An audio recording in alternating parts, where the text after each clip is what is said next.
Good afternoon all. It's a real pleasure to be here today to share a few thoughts on this incredibly important topic, and I'm hugely looking forward to the panel discussion that will follow lunch. As I was sort of collecting my thoughts for today's discussion, I was reminded of a very recent conversation that I had with a client. His company was a large global retail organisation.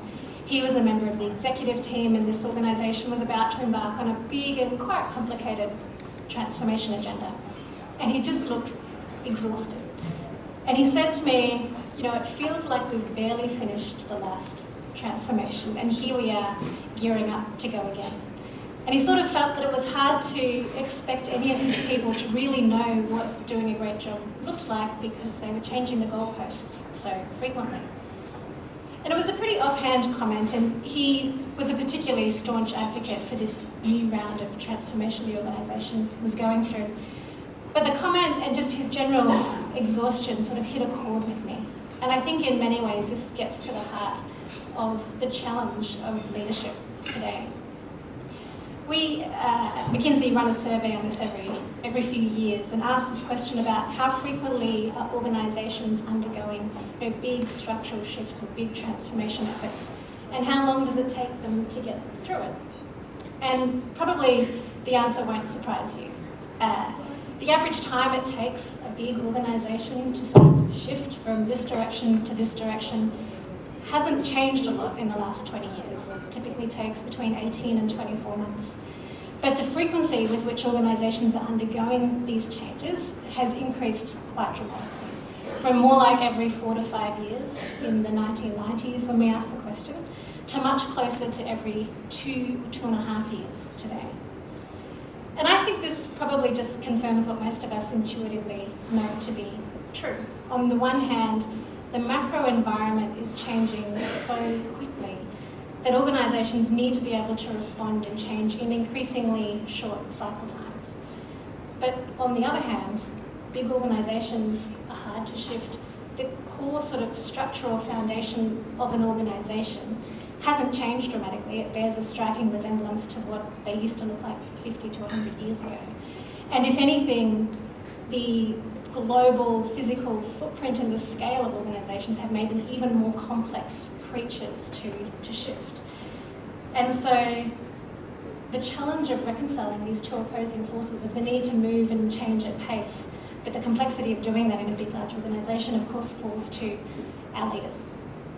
So this question of what does leadership look like in the future is a very important one. It's one that we spend quite a lot of time as a firm researching. And I think as we think about it, we see three major forces that are driving the need to sort of reshape what leadership means and what it needs to look like in the future.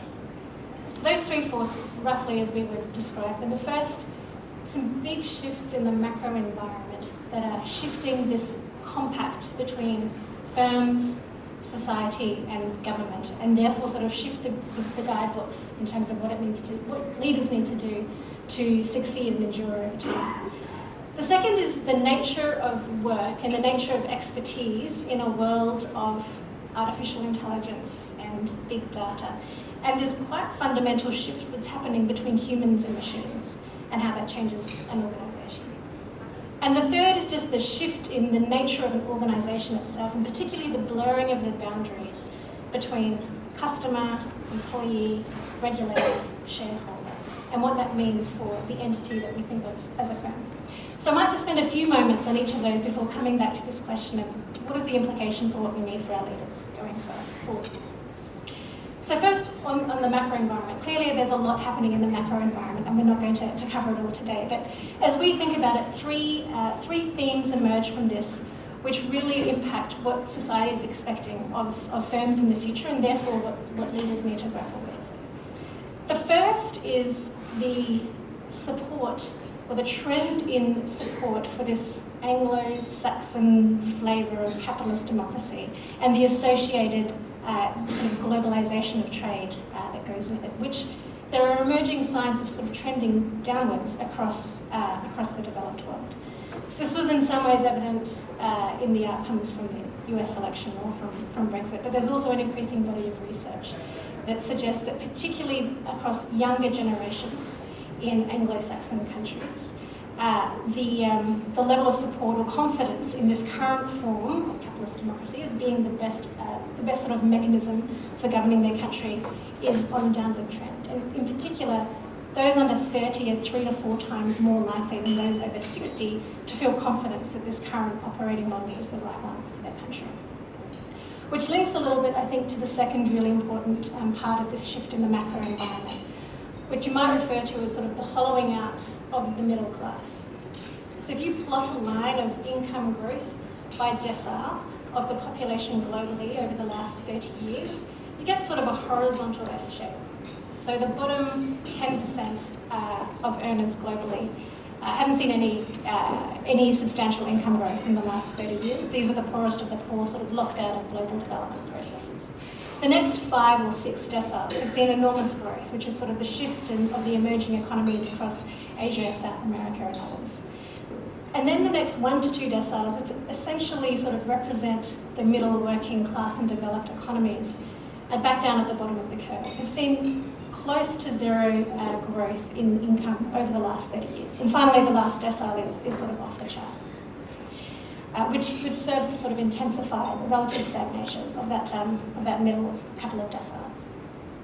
Then the third shift in this macro environment that is important is the absolute explosion of transparency. So the surveillance and data capture techniques that are available, combined with sort of social media and the online environment, creating just an unprecedented level of transparency into the inner workings of firms and governments and organisations. Basically, 5 billion mobile recording devices plus 1 World Wide Web means that every moment in every workplace every day is just one upload away from global publication. So these 3 things, sort of this weakened confidence in our current sort of socio-political operating model, a hollowing out of the middle class that is very real, and an explosion in transparency.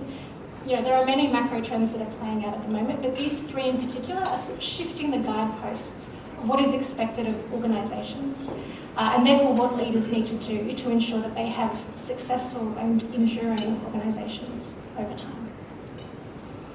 The second big force that we think is sort of shaping the landscape for the future is the nature of work itself and the nature of expertise. So plenty has been written about the volume of today's work that is susceptible to being wiped out by automation in the next 5 to 10 years. And it's a big number, but you have to also consider all of the jobs we haven't thought of yet that are going to follow the jobs that are replaced. So I think more than the importance of the volume of work that is shifting is the type of work that is shifting. I think historically the paradigm has been that we take our simple, repetitive tasks that don't require judgment, we push them over to the machines, and we focus our people on the more complicated, expertise-based or judgment-based roles. But increasingly, this is becoming less true. So it's increasingly common today that topics that have long been considered the domain of subject matter expertise, when you pit human experts against the sheer power of data and machine-based analysis, more often than not, the machine can outperform the human. And this has been tested in a surprising number of fields that I think very recently we would have thought were immune to these types of trends, like medical and clinical diagnoses, like the application of judicial reasoning to questions of law, or biomedical clinical research techniques. In some ways, this isn't surprising. We've all heard of stats similar to the fact that 90% of the data that exists in the world today was generated in the last 24 months. And that's not a trend that's slowing down. And along with that, our ability to harness that data and do something sensible with it is just now starting to take off. And those 2 things combined together basically mean that in future, this sort of the question, the archetype for where human labour adds value rather to machine-based labour becomes quite different from where it is today. And that in itself will have to lead to quite a significant restructuring of what does an organisation look like and how do we piece the bits of an organisation together. So finally, the third of these 3 big forces that are changing the landscape is the sort of the shift in what we consider to be an organisation itself. And I think this is a trend that is already playing out and I think is quite familiar, so I won't dwell on it but I think a few things worth flagging. The first is that by 2025, which is 8 short years away, 75% of the workforce will be millennials. So people essentially raised, born and bred and know nothing but the digital environment. It'll be increasingly comprised of women. Given birth rate differentials around the world, it'll be increasingly comprised of a multicultural population, including large populations that don't share our same sort of globalist, capitalist, democratic tradition. So a very different workforce in its makeup. In addition to that, far more of the workforce will be temporary or gig-based in nature. The value of the crowd as a meaningful resource for firms will significantly increase, increasingly sort of displacing work that was traditionally done in formal in-house roles. And as a result of this, the line between stakeholder groups, who is a customer, is an employee, an investor, a regulator, a data provider, will become increasingly blurred. And I think particularly as organisations look for new ways to respond more quickly to change and disruption, the boundaries that were once quite firm and clear defining what is a firm will start to be blurred by the formation of more complex ecosystem, more fluid arrangements between different firms. So in summary, real shifts and really increased volatility in the macro environment and the social contract between firms and society, a redefinition of work and expertise in an age driven by automation, robotics, and big data, and a shift in the nature of organisation themselves, driven by demographics, but also by the force of these other external disruptions on the traditional boundaries of a firm as a structure.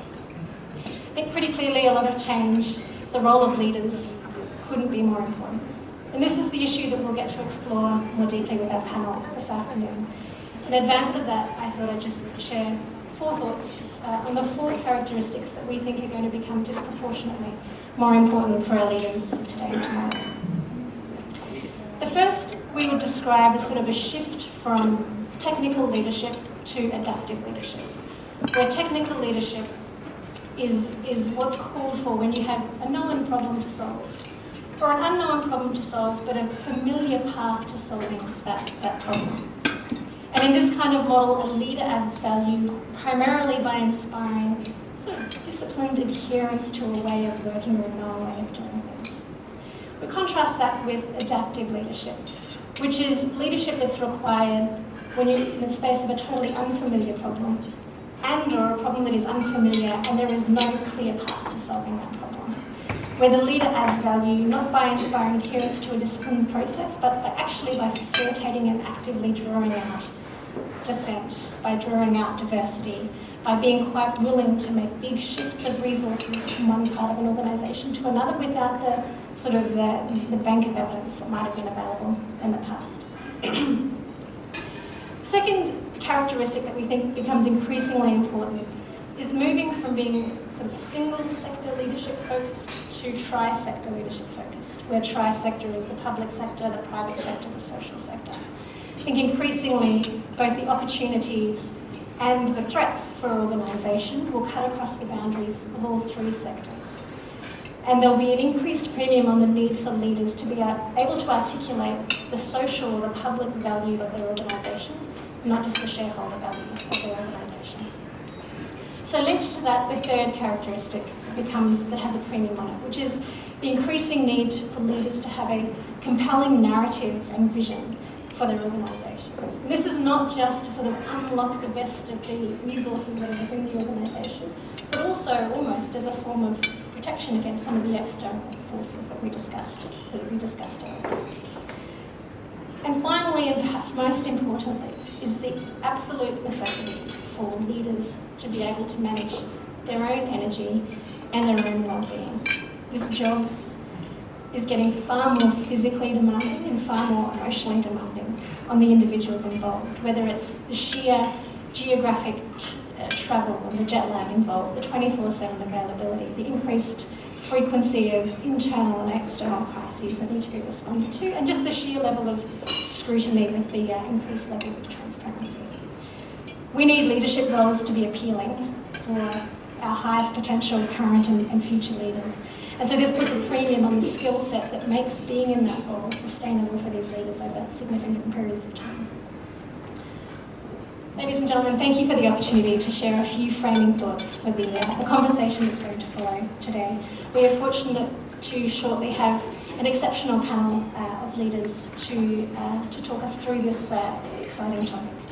The full biographies are available in the papers on the table, but we'll be joined after our meal by Debbie Blakey, the CEO of HESTA, and a cornerstone of this organisation since 2008. Brian Hartzell, Managing Director and CEO of Westpac, which is Australia's oldest banking institution, with more than 13 million customers.